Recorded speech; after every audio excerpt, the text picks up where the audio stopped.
मेरे प्यारे दोस्तों, आप सभी का आपके YouTube channel math class for exam में स्वागत करता हूं दोस्तों। तो दोस्तों क्लास 10 का एनसीईआरटी का धातु से संबंधित क्वेश्चन लेकर आया हूं। उम्मीद है आप लोगों को पसंद आएगा। तो दोस्तों हम उसी टॉपिक का अध्ययन करेंगे जो एग्जाम की दृष्टि से बहुत ही महत्वपूर्ण है दोस्तों। तो दोस्तों बन रहे पूरा का पूरा भी कीजिएगा और अभी तक हमारे चैनल को सब्सक्राइब नहीं किए तो प्लीज़ सब्सक्राइब कीजिएगा दोस्तों। तो दोस्तों क्वेश्चन है धातु और अधातु के बारे में पढ़ेंगे दोस्तों, ठीक है। धातु किसे कहते हैं, तो पिछले अध्याय में धातु के बारे में पढ़े होंगे दोस्तों बहुत सारे, ठीक है। गुणधर्म के बारे में पढ़े होंगे। तो क्लास 10 में धातु के बारे में पढ़ेंगे। तो सबसे पहले ये जानना जरूरी है दोस्तों कि जिसकी परमाणु संख्या में क्रमांक में संयोजकता 1 रहता है, संयोजकता 1 रहता है, 2 रहता है, 3 रहता है, जिसकी संयोजकता उसे धातु कहते हैं दोस्तों, ठीक है। यानी इलेक्ट्रॉनिक विन्यास में अंतिम संख्या में 1, 2, 3 रहेगा वह धातु कहलाएगा, ठीक है। कुछ धातु के एग्जाम्पल है दोस्तों iron, copper, aluminium, magnesium, sodium, lead और जिंक। आसानी से मिलने वाले कुछ अन्य धातु के नमूने दिए गए हैं, ठीक है। अब है दोस्तों ना कुछ अपने शुद्ध रूप से धातु की जो सतह चमकदार होती है, धातुओं के इस गुणधर्म को धात्विक चमक कहते हैं। क्या कहते हैं ना, धात्विक चमक कहते हैं, ठीक है। देखेंगे कि धातुएं सामान्यतः कठोर होती है। प्रत्येक धातु कठोर और अलग अलग की होती है, ये होता है दोस्तों। आप देखेंगे कि कुछ धातुओं को पीटकर पतली चादर बनाया जा सकता है। इस गुणधर्म को आघात वैधता कहते हैं, ठीक है। सोना चांदी सबसे अधिक आघात वैधता धातु होता है।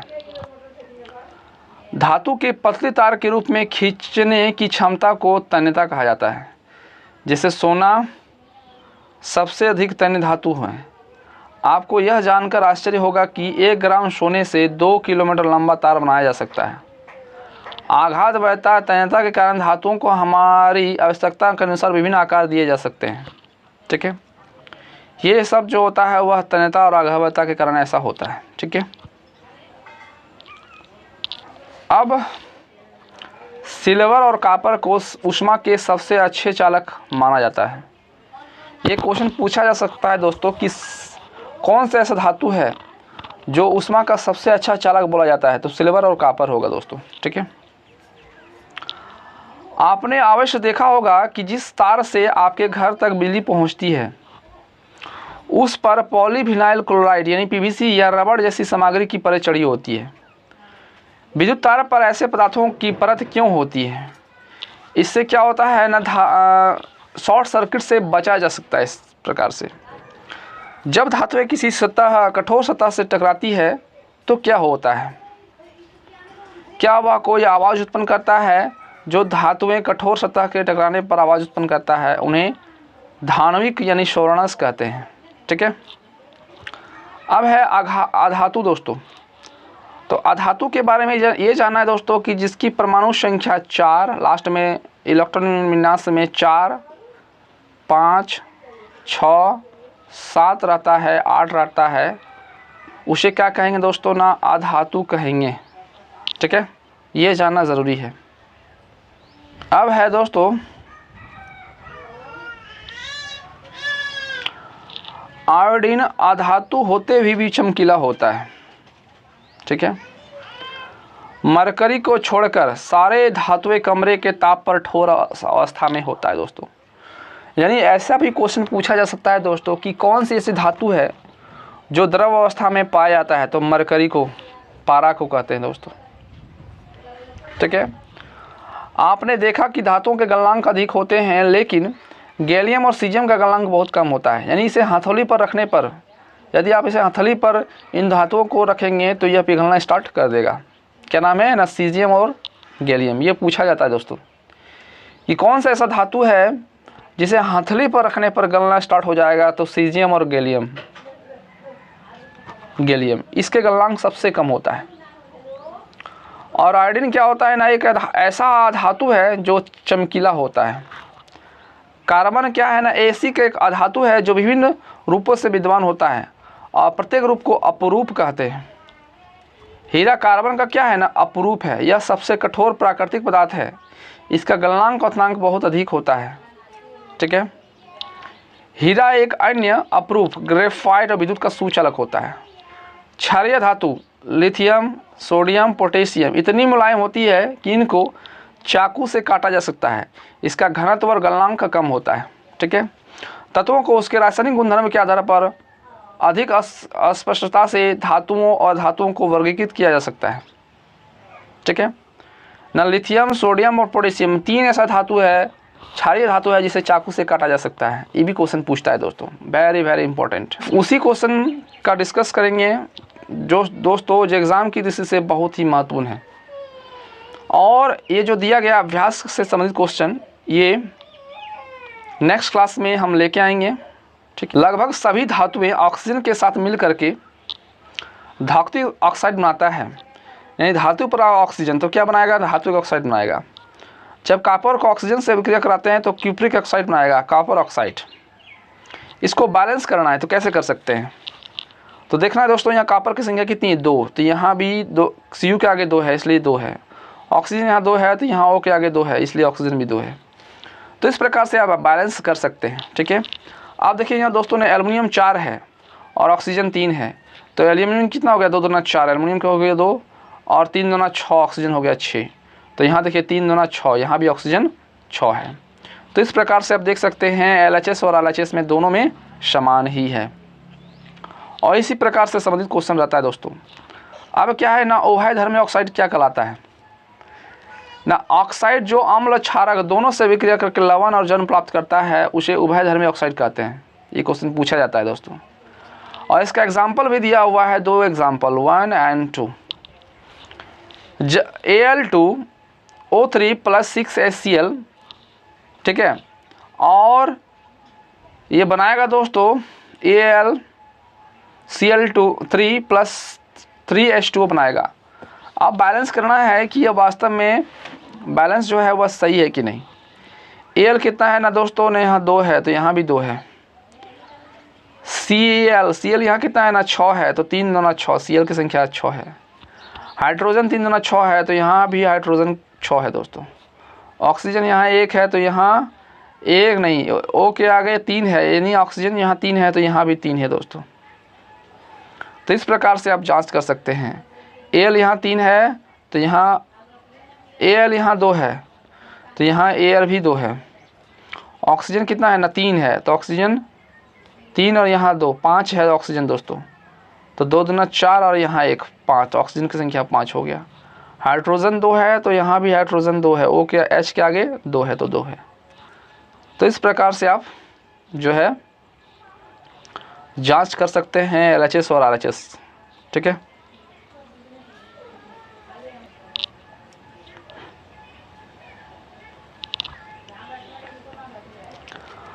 अब है दोस्तों, अधिकांश धातु ऑक्साइड जल से अघुलनशील होता है, लेकिन इसमें कुछ जल घुलकर क्षार प्रदान करता है। सोडियम हाइड्रोक्साइड, पोटेशियम हाइड्रोक्साइड निम्न प्रकार से जल में घुलकर प्रदान करता है, क्षार प्रदान करता है। Na2O+ जल के साथ विक्रिया कराएगा तो NaOH, और K2O जल के साथ विक्रिया कराएगा तो KOH बनाएगा। इसमें Na की संख्या कितनी है दोस्तों, Na यहाँ 2 है तो यहाँ भी 2 है। ऑक्सीजन यहाँ 2 है तो यहाँ भी 1 है, यहाँ 1 है, 2 हो गया। हाइड्रोजन यहाँ 2 है तो यहाँ H के आगे 2 है इसलिए हाइड्रोजन भी 2, यानी ये 100% सही है। तो इस प्रकार से बैलेंस कर सकते हैं। K की संख्या यहाँ 2 है तो यहाँ भी 2 है। ऑक्सीजन यहाँ 1 है, यहाँ भी 1 है। हाइड्रोजन यहाँ H के आगे 2 है तो यहाँ भी 2 है। तो इस प्रकार से ये भी सही है। तो इस प्रकार से आप जांच कभी कर सकते हैं। ठीक है।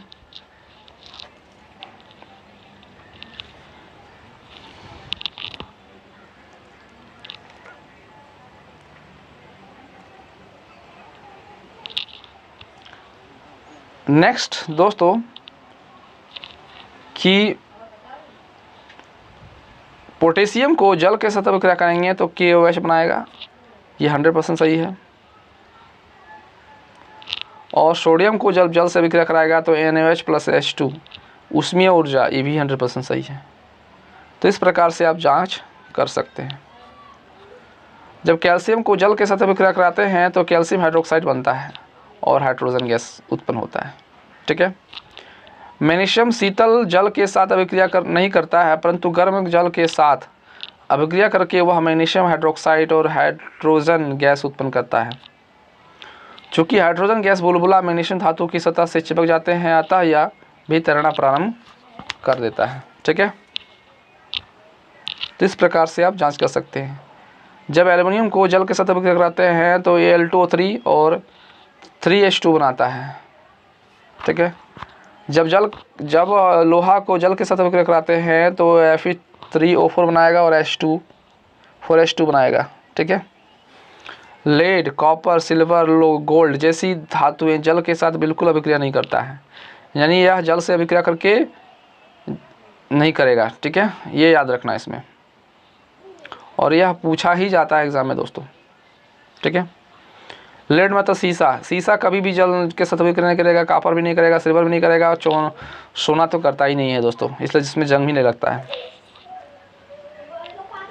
सोना में तन्यता का गुण सबसे अधिक होता है दोस्तों, ये आप लोगों को पता होगा, जिसके कारण क्या होता है ना, आभूषण इसी से बनता है दोस्तों।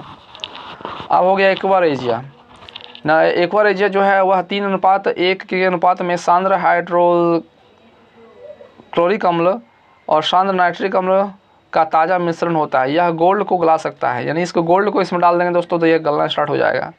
जबकि दोनों में से किसी अम्ल में अकेला क्षमता नहीं होता है, यानी दोनों को मिलना ही पड़ेगा। एक्वा रेजिया भोक्ता द्रव्य होने के साथ साथ प्रबल संचारक है। यह उन अभिकारकों में से एक है जो गोल्ड और प्लेटिनम को गलाने में समर्थ रखता है, यानी वह गोल्ड और प्लेटिनम को भी गला सकता है। ये आप लोगों को पता होगा। अब है दोस्तों न सक्रियता श्रेणी क्या है। न सक्रियता श्रेणी वह सूची है जिसमें धातुओं की क्रियाशीलता को अवरोही क्रम में व्यवस्थित किया जाता है और विस्थापन प्रयोगों के बाद निम्न श्रेणी को विकसित किया जा सकता है, जिसे सक्रियता श्रेणी कहते हैं। पोटेशियम का होता है के, पोटेशियम का क्या होता है दोस्तों ना, के होता है। सोडियम का Na होता है, कैल्शियम का Ca होता है, मैग्नीशियम का Mg होता है, एल्युमिनियम का Al होता है और जायरन का जिंक होता है, लोहा का आयरन होता है, लेड का Pb होता है दोस्तों। ये सबसे अधिक अभिक्रियाशील होता है और घटती अभिक्रियाशील इस प्रकार से होता है। ठीक है। कॉपर का Cu होता है, मरकरी का Ha होता है, सिल्वर का Ag होता है और गोल्ड का Au होता है। सबसे कम जो है अभिक्रियाशीलता होता है। अब ये क्वेश्चन पूछा जाता है दोस्तों कि इलेक्ट्रोनिमिनस, ये आप लोगों को पता होगा, KLM और एक होता है N, ये पता होगा। K का हो गया 1, ये 2, ये 3 और ये 4। तो इसका सूत्र निकालने का होता है दोस्तों ना 2n का स्क्वायर, ये पता होगा आप लोगों को, 2n का स्क्वायर। और K में कितना रहेगा, तो K की कितना है ना 1, तो 1 का यहाँ स्क्वायर करेंगे 1 होगा और 2 से गुना करेंगे 2, तो K में जो रहता है वह 2 होगा दोस्तों। L में कितना होगा, 2 दूना 4 और 4 दूनी 8 हो जाएगा L में, और M में 3 है तो 3 3 9, 9 दूनी 18, यहाँ 18 रहेगा दोस्तों, और यहाँ 4 होता है 4 4 16, 16 दूनी 32 होगा इसमें। ठीक है। तो इस प्रकार से आप जो है निकाल सकते हैं। तो यहाँ आप देख सकते हैं दोस्तों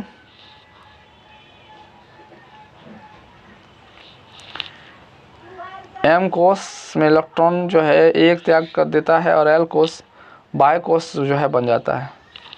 तो ये सब जानना ज़रूरी है, इससे पूछा ही जाता है क्वेश्चन। ठीक है। क्लोरीन का जो बाह्यतम कक्ष में 7 इलेक्ट्रॉन होता है, तो क्लोरीन का कितना होता है दोस्तों, क्लोरीन का 17 होता है। कितना होता है ना, 17 होता है। तो इलेक्ट्रॉन मिस करते हैं 2 और 8 10 और लास्ट में कितना है 7। तो यही 7 पूछा जाता है इलेक्ट्रॉन होते हैं, और अष्टक पूरे होने के लिए कितना चाहिए ना, सिर्फ 1 इलेक्ट्रॉन इसको चाहिए, तब इसका अष्टक पूरा हो जाएगा। ठीक है। तो इस प्रकार से आप जो है निकाल सकते हैं। अब इलेक्ट्रॉन विन्यास जानते हैं तो। ठीक है। अब ये भी याद रखना दोस्तों ना, हीलियम और नियॉन और आर्गन को उत्कृष्ट गैस कहा जाता है, और हीलियम के परमाणु संख्या 2 होता है, जिसमें K का उसमें 2 रहेगा। नियॉन का 10 होता है दोस्तों, तो 2 और 8 10 हो गया। आर्गन का 18 होता है, यह निष्क्रिय गैस के अंतर्गत आता है दोस्तों। तो 2 8 10 और 8 18। तो इस प्रकार से आप इलेक्ट्रॉन विन्यास भी निकाल सकते हैं। अब कुछ धातु का दिया हुआ दोस्तों ने, सोडियम, मैग्नीशियम, एल्युमिनियम और पोटेशियम और कैल्शियम, ये सब धातु है। तो धातु में देख रहे हैं दोस्तों ने, सोडियम का 11 होता है, कितना होता है 11। तो इसका जब इलेक्ट्रॉन विन्यास करते हैं तो 2 और 8 और 1, तो ये हो गया 11।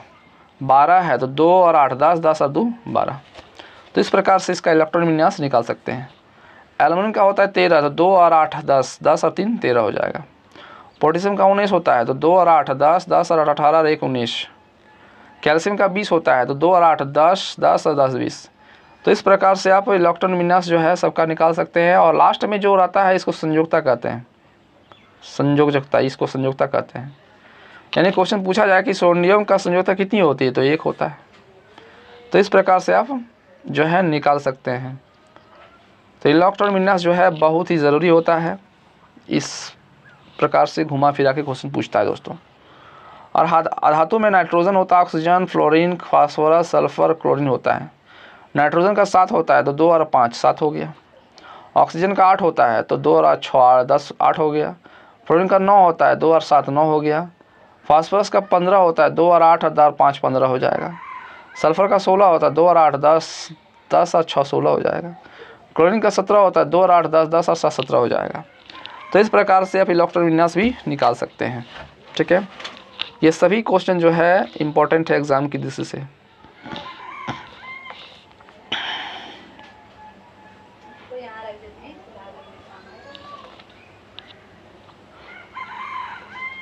एक्सपेरिमेंट नहीं करना है, ठीक है,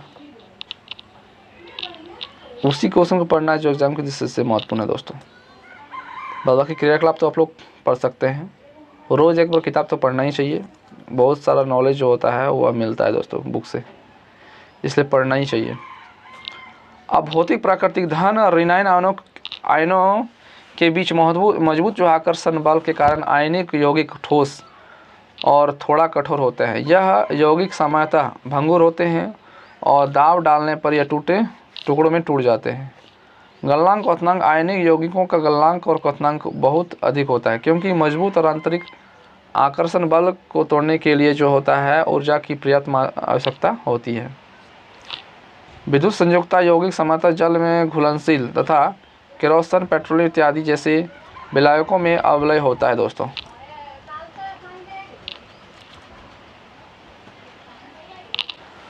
अब है न धातुओं की प्रकृति कैसा हो दोस्तों। पृथ्वी की भूपर्पट्टी धातुओं को मुख्यतः स्रोत होता है। समुद्री जल में सोडियम क्लोराइड और मैग्नीशियम क्लोराइड जैसे कुछ विलय लवण उपस्थित रहते हैं। पृथ्वी की भूपर्पट्टी में प्राकृतिक रूप से पाए जाने वाले इन यौगिक को खनिज कहते हैं, और कुछ स्थानों पर खनिज को कोई विशेष धातु काफ़ी मात्रा में होते हैं और निकालना लाभकारी होता है। इन खनिज को ऐसे कहते हैं। धातुओं की सक्रियता श्रेणी के बारे में आप पढ़ चुके हैं, इसलिए आसानी से आप समझ सकते हैं। सोना, सिल्वर, प्लेटिनम, कॉपर और स्वतंत्र अवस्था में पाया जाता है। कॉपर, सिल्वर और सल्फाइड अयस्क के रूप में अवस्था में पाया जाता है। सक्रियता श्रेणी में ऊपर धातुएं सोडियम, पोटेशियम, कैल्शियम और मैग्नीशियम इतनी अत्यधिक क्रियाशील होते हैं या कभी भी स्वतंत्र रूप से नहीं पाई जाती है। और सक्रियता श्रेणी की मध्य धातु जिंक, Fe और Pb आदि अभिक्रियाशीलता मध्य होती है दोस्तों। ठीक है, उनका शुद्धिकरण कैसे होता है दोस्तों। पृथ्वी की खनिज अयस्क में मिट्टी, रेत जैसी कई अशुद्धि होती है जिसे गैंग कहते हैं। ये क्वेश्चन पूछा जाता है, गैंग किसे कहते हैं। पृथ्वी की खनिज अयस्क में मिट्टी, रेत आदि जैसे कई अशुद्धि होती है, इसे ही गैंग कहते हैं। और धातुओं के निष्कर्ष से पहले अयस्क को अशुद्धि को हटाना आवश्यक होता है, और अयस्क को गैंग के हटाने के लिए जिन क्रियाओं की आवश्यकता होती है यह अयस्क गैंग भौतिक रासायनिक गुणधर्म पर आधारित होते हैं। इनके पृथक्करण के लिए विभिन्न तकनीकी अपनाई जाती है। ठीक है, सिल्वर HgS, मरकरी, पारद एक अयस्क है। वायु में गर्म करने पर यह सबसे मरकुरिक ऑक्साइड में परिवर्तित होता है, और अधिक गर्म करने पर मरकुरिक ऑक्साइड मरकरी पारद में अपचयित हो जाता है। ठीक है, सक्रियता श्रेणी के मध्य स्थित धातुओं का निष्कर्षण कैसा होता है दोस्तों। आयरन, जिंक, लेड, कॉपर की अभिक्रियाशीलता मध्यम होती है। प्राकृतिक में प्रायः सल्फर और कार्बोनेट के रूप में पाई जाती है। सल्फाइड और कार्बोनेट की तुलना में धातुओं को उसके ऑक्साइड से प्राप्त करना अधिक आसान होता है। इसलिए अपचयन से पहले धातु के सल्फाइड एवं कार्बोनेट धातु ऑक्साइड में परिवर्तित करना आवश्यक होता है। सल्फाइड गैस को वायु की उपस्थिति में अधिक ताप पर गर्म करने पर यह ऑक्साइड में परिवर्तित हो जाता है। इस प्रक्रिया को भर्जन कहते हैं दोस्तों। कार्बोनेट गैस को सीमित वायु में अधिक ताप पर गर्म करने पर यह ऑक्साइड में परिवर्तित हो जाता है। इस प्रक्रिया को क्या कहते हैं? निस्थापन कहते हैं। जिंक गैस को भर्जन और निस्थापन के समय निम्न रासायनिक अभिक्रिया होती है। ठीक है। कोयला उपयोगी कर धातुओं की ऑक्साइड को धातु में अपचयन करने के अलावा विस्थापन अभिक्रिया का उपयोग किया जा सकता है। अत्यधिक अभिक्रियाशील धातुएं जैसे सोडियम, कैल्शियम, पोटेशियम, एल्युमिनियम इत्यादि को अपचायक के रूप में प्रयोग किया जा सकता है, क्योंकि यह निम्न अभिक्रियाशील वाले धातुओं को उसके यौगिक में विस्थापित कर सकता है। उदाहरण के लिए मैग्नीशियम ऑक्साइड और एल्युमिनियम चूर्ण के साथ गर्म किया जा सकता है। निम्न अभिक्रियाएं होती है। ठीक है न 3MgO2 + 4Al तो बनाएगा 3Mn और 2Al2O3 बनाएगा दोस्तों रुस्मा। ठीक है।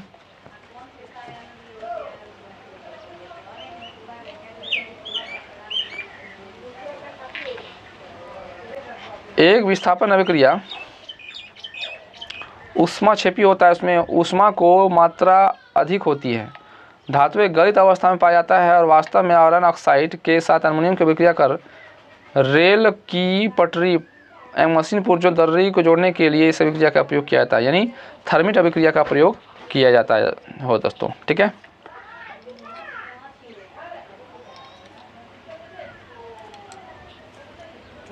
परिष्करण copper, zinc, tin, nickel, silver, gold इत्यादि जैसे अनेक धातुओं परिष्करण विद्युत अपघटन द्वारा किया जाता है। इस प्रक्रिया में अशुद्ध धातु को एनोड और शुद्ध धातु को पतली परत में कैथोड बनाया जाता है। अधातु के लवण विलयन का उपयोग विद्युत अपघटन के रूप में होता है दोस्तों। ठीक है। क्या है संक्षारण का मतलब ये होता है दोस्तों ना जंग लगना, न लंबे समय तक आर्द्र वायु में रहने पर लोहे पर भूरे रंग की पत्रिक पदार्थ की परत चढ़ जाती है, जैसे जंग कहते हैं। संक्षारण का उपयोग कैसे होता है दोस्तों? पेंट करके तेल ग्रीस लगाकर जसत लेपन लोहे की वस्तुओं पर जस्ते की परत चढ़ाकर जो है से मिश्र धातु बनाकर लोहे के जंग से बनाया जा सकता है। ठीक है। ये जितना भी क्वेश्चन था दोस्तों जो एग्ज़ाम की से बहुत ही महत्वपूर्ण था, तो इसी प्रकार पढ़ते रहिए और आगे बढ़ते रहिए दोस्तों। तो दोस्तों आज का इतना ही। जय हिंद, जय भारत।